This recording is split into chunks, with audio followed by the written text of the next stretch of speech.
আজকে পুষ্টবদ্ধতা নিয়ে কিছু কথা বলবো। কারণ আমাদের এই বর্তমান সময়ে পুষ্টবদ্ধতার সমস্যাটা যেন একটা চরম আকার ধারণ করেছে। খাদ্য তালিকার মধ্যে ফাইবারজনিত খাবার না রাখা এটা হচ্ছে অন্যতম কারণ।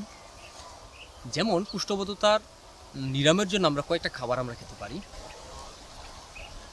শাক খেতে পারি, ফাইবারজনিত খাবার খেতে পারি, আর আমলকির সিজনে প্রচুর পরিমাণ আমরা আমলকি খেতে পারি। আর আমলকি নিয়ে যদি কিছু কথাই বলি, আমার পরীক্ষিত হচ্ছে আমলকি হজম সহায়ক। যাদের কোষ্ঠকাঠিন্য থাকে তাদেরকে বলবো 1 মাস সকাল দুপুর রাত একটি করে 3 বার আমলকি খেতে পারেন। এক্ষেত্রে হজম শক্তিটা বাড়বে আর কোষ্ঠকাঠিন্য থেকে আপনি খুব দ্রুত প্রাকৃতিকভাবে মুক্তি লাভ করবেন। তারপরেও যদি সমস্যা থেকে থাকে তাহলে আপনারা অবশ্যই চিকিৎসকের পরামর্শ নিয়ে কিছু চিকিৎসা সেবা গ্রহণ করতে পারেন।